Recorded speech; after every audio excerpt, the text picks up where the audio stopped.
All right, so that's the homework. Let's have a look at what we were working on here with this spiral motion for a minute.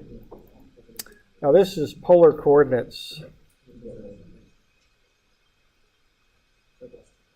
So what we were going to do here was to fill these things in, I think. I don't think we quite got to it. So why don't you see if you can't fill those values in for that situation that's happening right now. Now why don't we back up just a second and have a look at what we were up to here. Okay, so what we're doing now, we did normal tangential coordinates there before, and now what we're doing is polar coordinates. So polar coordinates have a definite origin that doesn't move, and then you measure out from the origin a distance and an angle to determine the location of a point.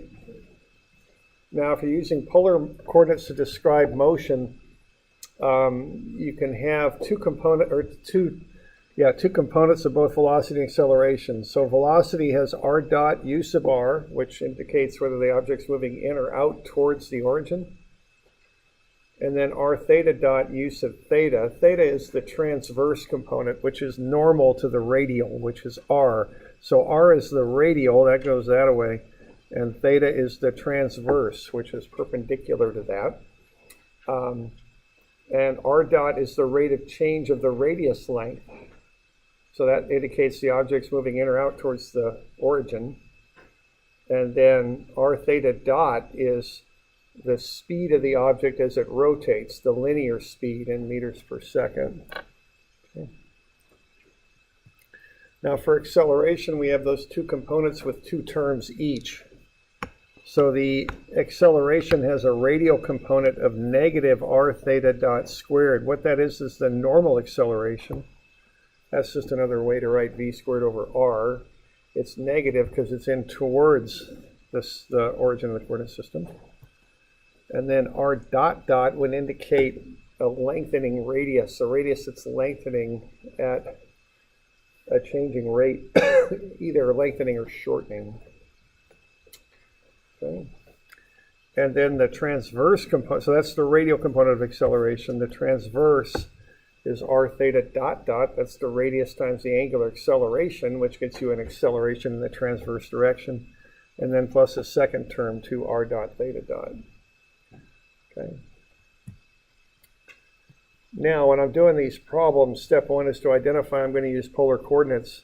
Step two is to fill in this table. Now, for this one, I don't think we have a theta that we really need, so you just fill in the 5 things there with their values. Pay some attention to the sign on that, too, when you're filling in values. So you can read through that problem statement and fill in the table.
You want to see the formula sheet? I got a couple of them.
All right, what do we got for the radius here?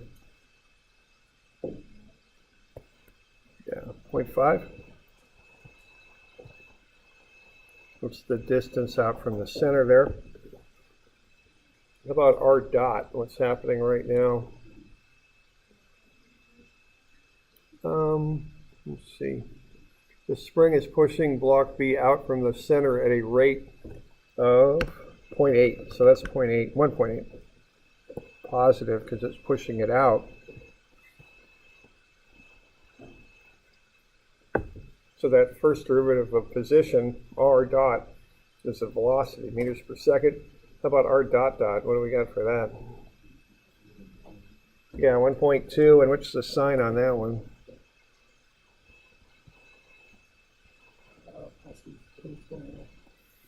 It's going out, but how about the rate at which the spring is lengthening? Oh, increasing. Yeah, I think that's positive. Okay. What about theta dot? What do we got for that? Yeah, 2. And then how about theta dot dot?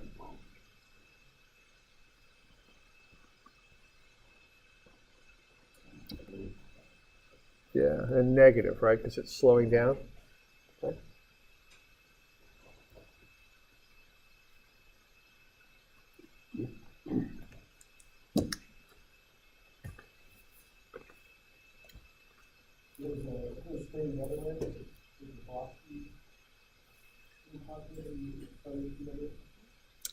It could be. I mean, it's kind of up to you to determine what you're going to call positive. So I decided counterclockwise was positive. So, you know, if I did clockwise positive, I could do that, and it would switch the sign on the other. It'd be -2 and positive 0.3. If that does that answer your question? Okay. So yeah, the sign is kind of arbitrary almost. Just stick with something. You know? Be conscious about picking something and sticking with it. Okay. All right. So there we go. Now, if you want to calculate the velocity and acceleration of that block at this instant, then you've got those formulas and you just plug in. See, you know, what I like to do is do this in 2 steps. Get the chart filled in. Well, first figure out that it's polar, that you're going to use that approach. Second is fill in those 5. Sometimes you need theta, though, so 6 things. And then plug them in to the formula. And that's really, you know, about what you got going on with this. So I just, you know, get those 5 things. Then you got enough stuff to plug into the formula. So what you get then is the different components there of velocity and acceleration. So you're getting a vector out of these. And it's a polar vector, so it's got a radial component in it out towards the center, and a transverse, they call it, component. So that's on the left, not quite halfway down. It's just polar there. So that's where these formulas are.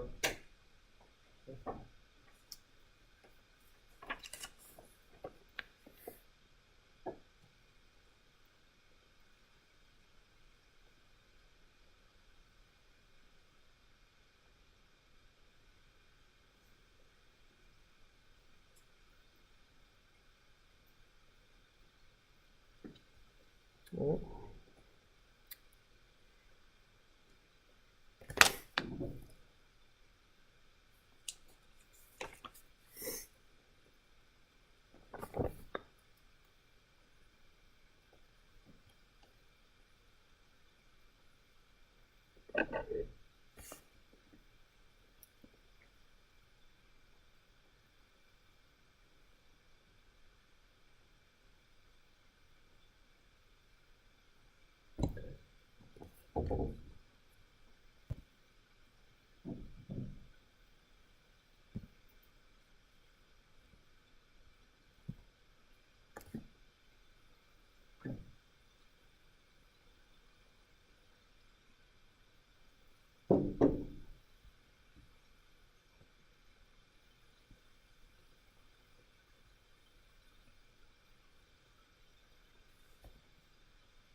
Right. Which way is it moving right now? Is it moving in or out towards the center with velocity? Out. And then, so it's doing that, and then it's going counterclockwise. Which one goes where? I mean, which one's the 1.8 and which one's the 1.00? Here's the vector that I'm drawing that from.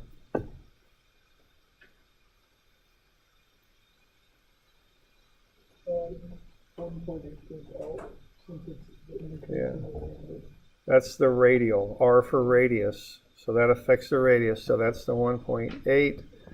This one's hard to remember. It's transverse. It's perpendicular to the radius. That's 1.00. Okay.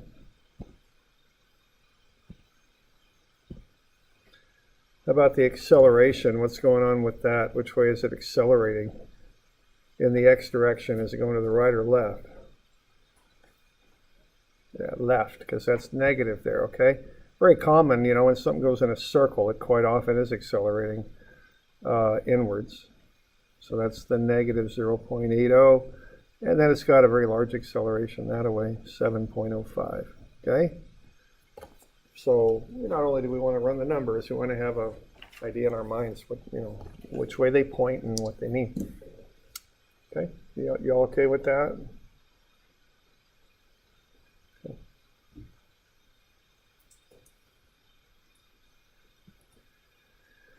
All right, let's have a look at this one here, a little different one. That one, there's really three kinds of these you can run into. One is just numeric. You just read through the problem statement and figure out what to plug in where. Now this one's a little different. This one gives us the path of a spiral. So when I see that, I'm going to think polar coordinates right away. So we've got a spiral path, and spiral works, polar works well for spirals. And notice the radius is 8 times whatever the angle is. In radians, theta is 0 at the horizontal. So let's see what we got with this one. We got a constant angular velocity of 1.8. Okay. So that first sentence, you should be able to fill in 2 things on the table on account of that. So why don't you fill them in?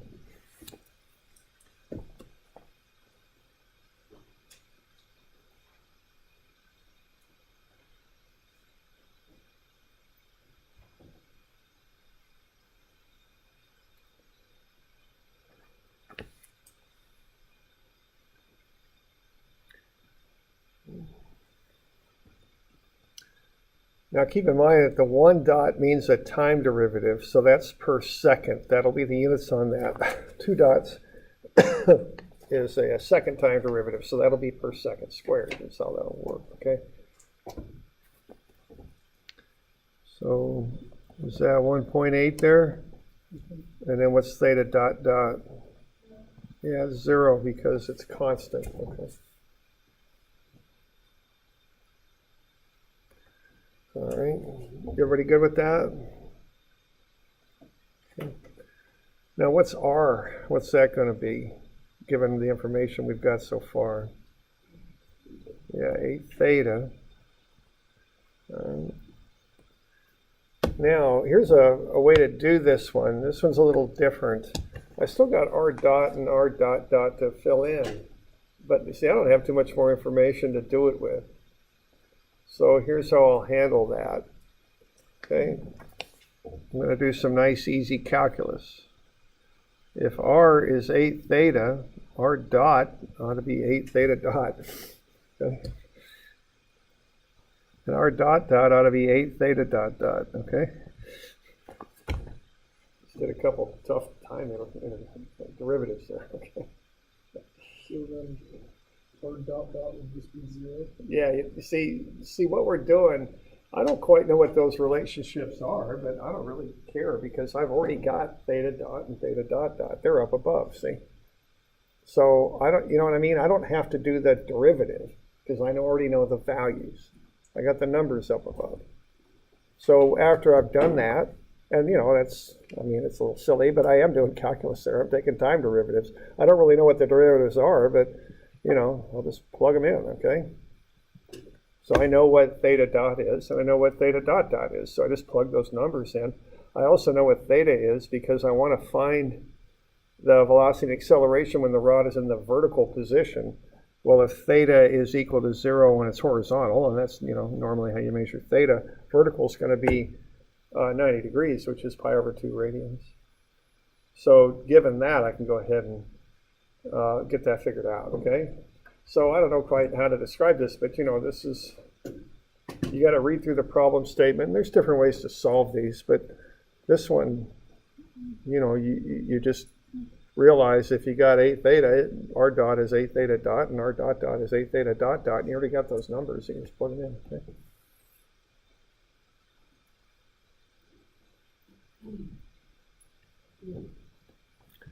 Okay, so I just get all that stuff written down. And we got any questions on what we're doing here?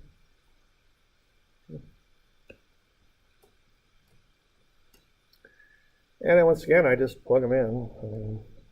That's about it, okay?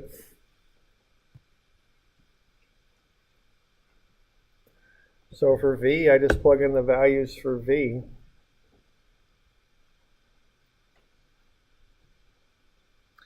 And I'm working in centimeters per second, but that's okay. I mean, I don't have to use meters per second on these. It's not critical. So I've already got r dot is 14.4. I got r is 12.57, and theta dot is 1.8.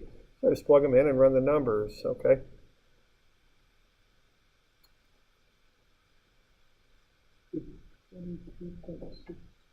Did you get the 22.6? Is multiplying r, which is 12.57, by theta dot, which is 1.8.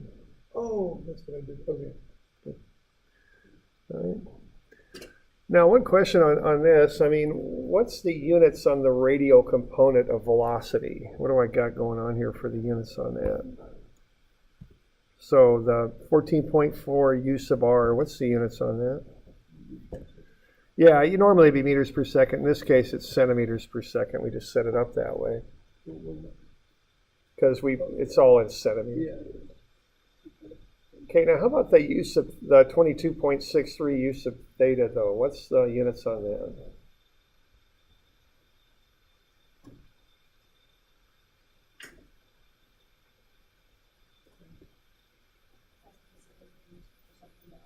Yeah, right. It is centimeters per second. I'm kind of setting you up on that. I'm trying to get you to say radians per second, but that's not correct. See, people see that theta and they want to make it radians per second, but it's not. It's just a velocity.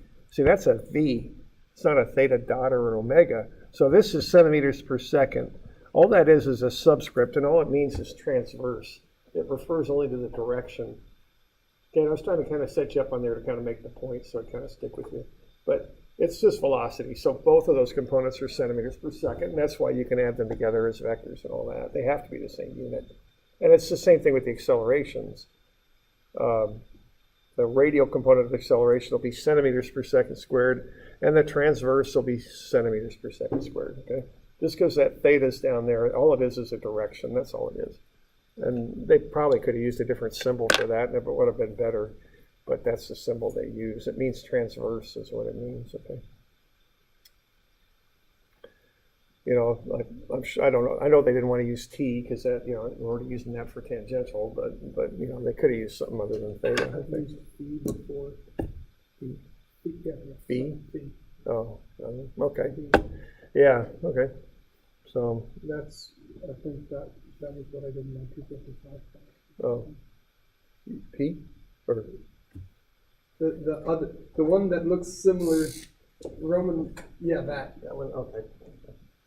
Yeah, okay. So, yeah, I guess there's all different notations there. I couldn't quite hear this one. I had out in front of that. All right, so there's the velocity. Acceleration is, just as much fun as doing velocity. It's lots of, like I forgot a pair in there, but lots of numbers to plug in. And then, so now we got acceleration and velocity, okay? Now, let's see here. So, are we okay with that? So, generally speaking on this, you can use polar for circular motion, any kind of motion, I guess, but I particularly use it when I see spiral motion. I really wouldn't want to try spiral motion with normal tangential coordinates. It would be a little difficult because that spiral, you'd have to figure out the angle of the spiral to figure out which way the components were pointing, and that would get a little bit messy. Okay.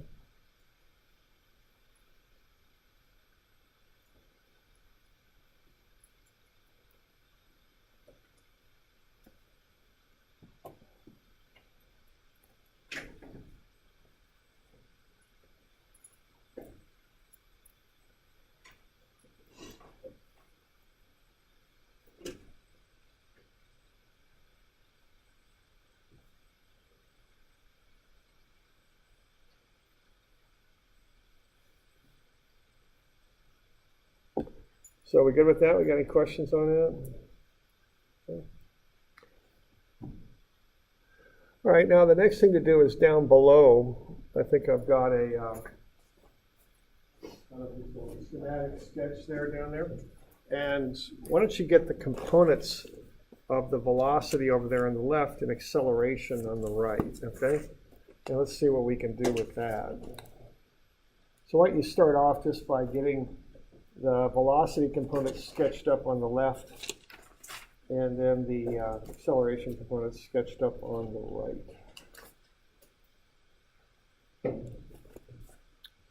Okay.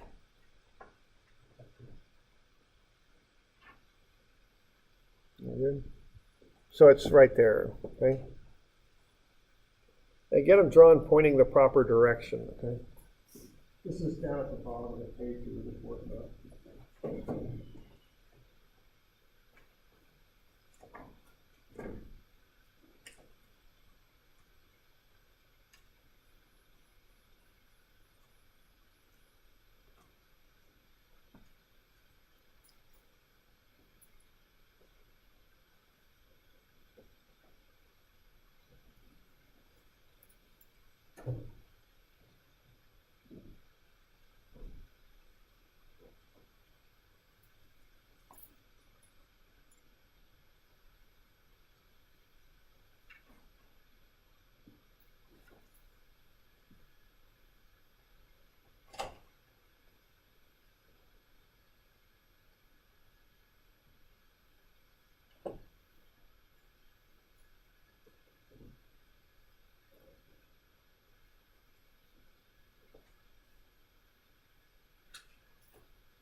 What is civil engineer? Did you use dynamics motion?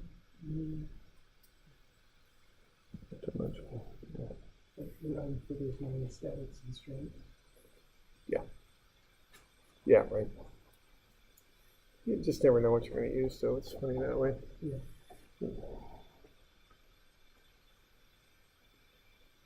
And then something that you think they shouldn't, that people shouldn't do if they don't do. Yeah, I know. You just never know. Okay, we doing all right? So which way? So we got that 14.4. Is that doing that? Okay. Good with that. Now I'm going to give you two choices for the other one, and we'll have you pick here. We've got the 22.63. It might be doing that, or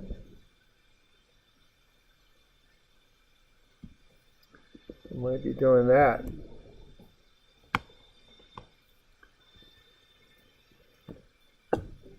Which one is it?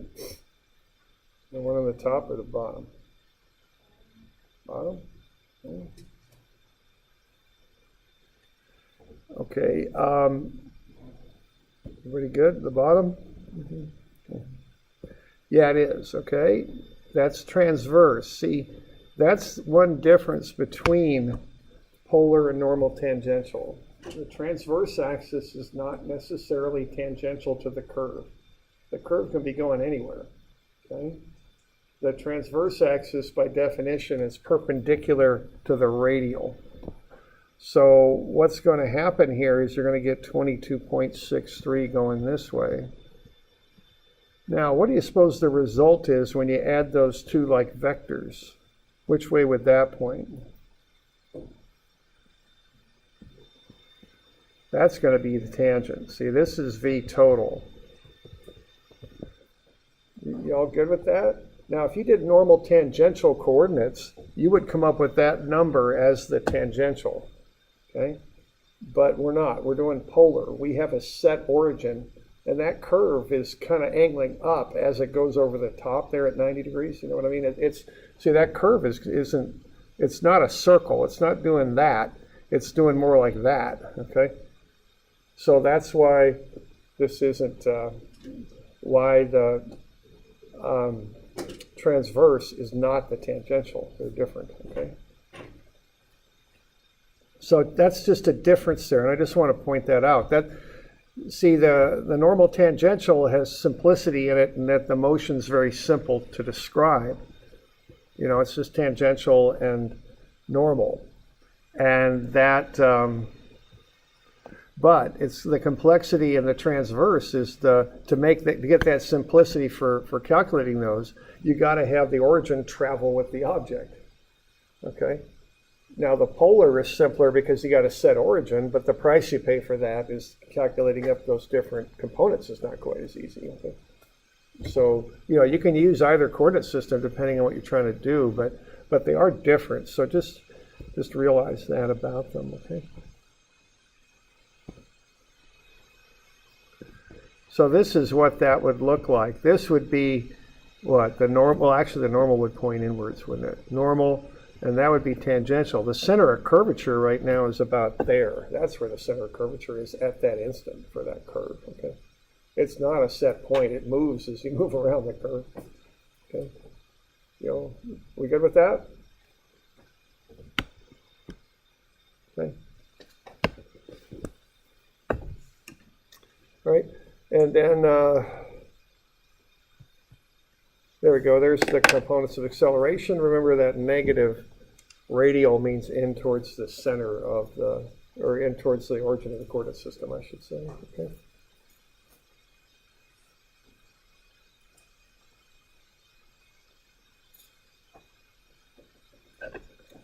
So that's three ways to describe curved motion. We do it with XY, Cartesian coordinates. We do it with normal tangential, and then we do it with polar.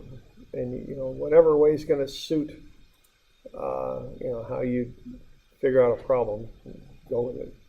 You know, those ones we were just doing for recitation there, where an object was moving around a circular path. I really wouldn't want to do something like that with XY coordinates. That would get kind of messy because you think about the equation for a circle. It's x squared plus y squared is r squared, and you get all these angles and everything else. That would get pretty messy, but it's real easy to do that with normal tangential. So you pick the method that's going to be easiest for you to work out. It's going to be okay.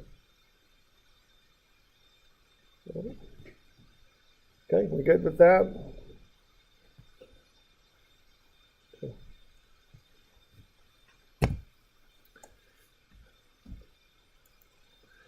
All right, so that's a little bit there on curved motion. We'll go off on a couple little tangents here for just a couple things that we might be using at other times. So let's do a little Pulley analysis here. Let's look at pulleys. Okay. And that's on page 240, that's where it is. Okay. All right, now let's do a full-blown analysis of this system here. And This is called rigging. If you work in a mill, people learn about how to do this using block and tackle and different things to move objects around. It's something you can learn a lot about, I think. If you really want to see crazy rigging systems, look in a statics book or a dynamics book. Those people get a little creative, I think, sometimes with what they set up. But let's just apply the basics of this. Now I'm going to do it the hard way first, then I'm going to show you the easy way, because the hard way kind of helps you to understand the easy way. So let's say I've got this block and tackle system. I'm going to lift that weight using these smaller pulleys. I've got one big pulley at B and two smaller ones at A. All right. Now, the first thing I'm going to do, and what I want to do, I'm going to pull this thing down. I'm going to pull this thing with 0.4 meters per second, and I'm going to do it for 1.5 seconds. And I want to figure out how high I'm going to lift that weight. Is what I want to know if I do that. All right. Now, when I do this, what I'm going to do, I'm going to track the rope around. So there is one rope that does all this wrapping, okay? And I want to kind of determine that. If you got two ropes, it's a little bit different analysis, but we're just going to stick with one here. It's wrapping around a lot of places, but there's only one rope, okay? Y'all okay with that? And I kind of get that established first.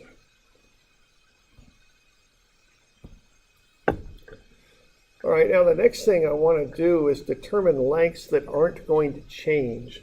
Because the way I approach this is I'm going to start from what I call a fixed datum.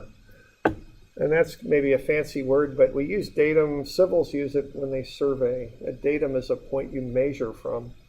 If you're mechanical, a datum is a surface you measure from. When you're dimensioning objects, you want to have a specific surface you kind of declare as your reference. So a datum is a place you measure from, typically a place in this case that won't move, okay? So I'm going to measure from that line AC because I notice I just got a set length of rope for A and for C. So that's where I'm going to measure from. All right. So I'm going to measure down to B. So this distance isn't going to change here.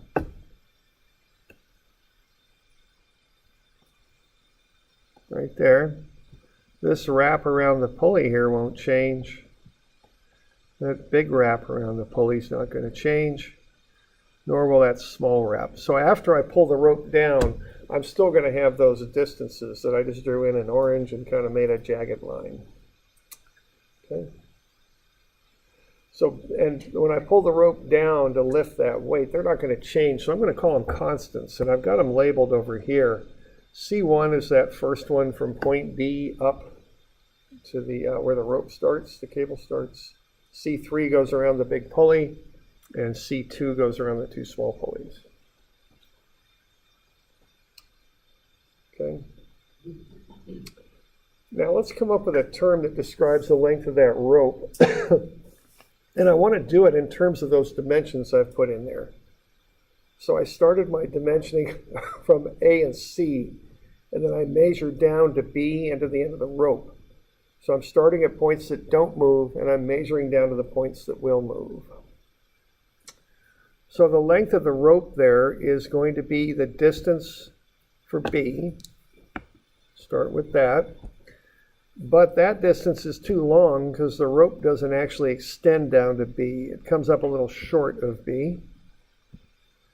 So what I got to do is take that constant away, minus C1, and check your book. It ought to say minus C1. I had some sign errors when I first did this. I think they're fixed now, but just be sure.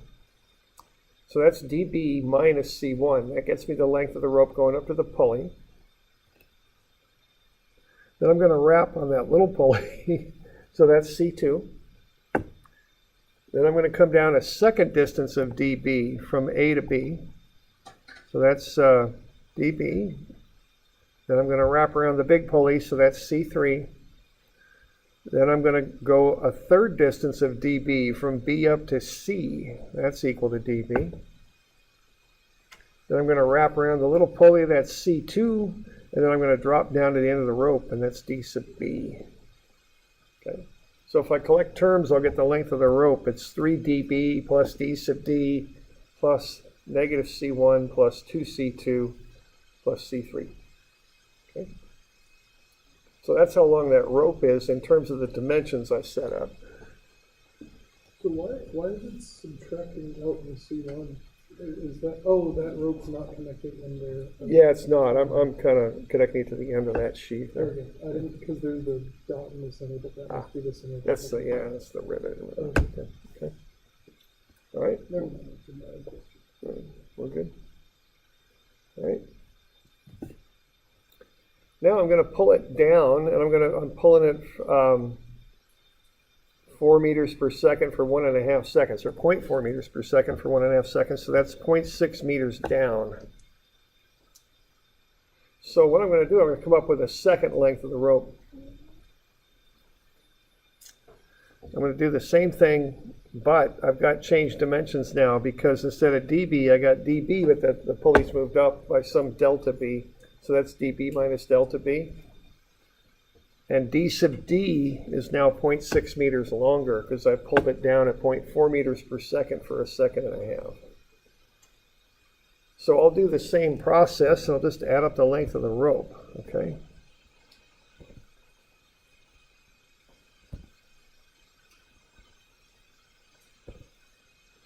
So I got the same sort of constants here. This time they're coming out red, but whatever. So I'll have the same collection of constants, but I'll have to include these deltas, these change in lengths in my total calculation. So the length of the rope will be dB minus delta B, because it's moving up now. It's not as long as dB anymore, minus C1, plus C2 around that pulley at A, plus dB minus delta B down from A to B, plus C3 around the big pulley, plus dB minus delta B going up from B to C, plus C2 around the little pulley, plus d sub d plus 0.6. So what I'll do next is collect terms. And the length of the rope this time is right there. It's 3 dB minus 3 delta B plus d sub d plus 0.6, and then plus that collection of constants. Okay. Now what I can do is I can equate the two expressions together, the one I generated first and the one I just generated, because they're both the same rope. The rope is a certain length, so I can equate them together. Now notice that I've got the same collection of constants on both sides, so those go away. And I've got 3 dB on both sides, so that goes away. And I've got d sub d on both sides, so that goes away.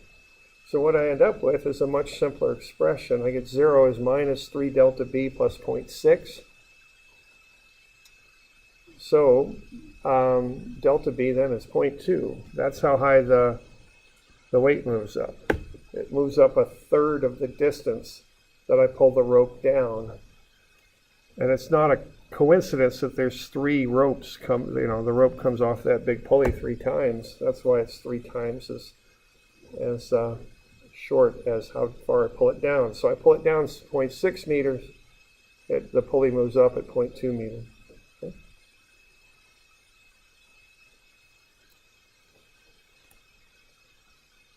So, and we could tell from statics, if I pull it at a constant rate, if that thing weighs, let's say 120 pounds, all I got to do is pull down with 40 pounds to lift it, right? But I got to pull 3 times as much rope as I want it to go up. So what I'm doing, I'm gaining force, but I'm losing distance. That's what's happening there. All right. So what I found here is if I pull that rope down 0.6 meters, the weight goes up 0.2 meters. And if I pull that rope down at 0.4 meters per second, the weight will go up at 0.133 meters per second. Okay.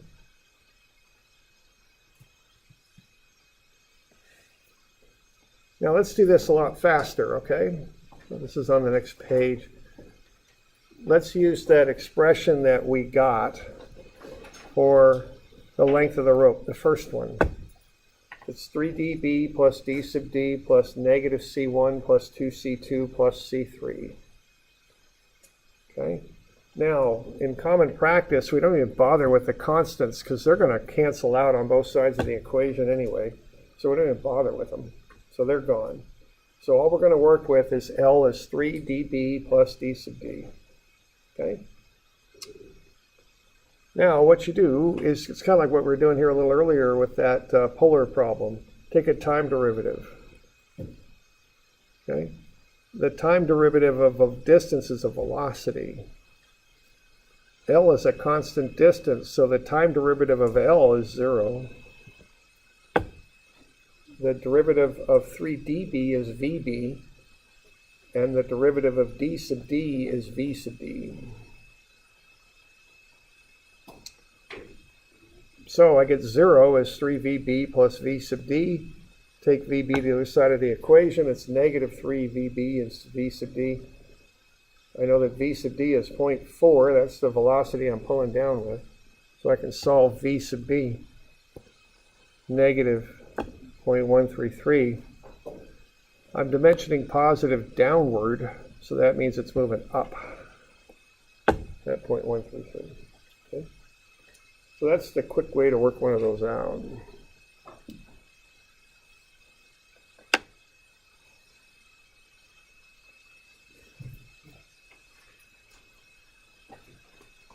So, any questions on that? So I went through the first bit on that just to show you why this works, you know, why you can cancel the constants and that sort of thing. But this is the shorthand way to do it. It's much faster. Okay. So what I need to do 151 and 152. And why don't we do one other here? So we got 151, 152, and then I think it's 162 also. No, 161, and those will be due Wednesday. Remember, there's no class on Friday. And is today the 11th, I think? Yeah. That'll be the 18th.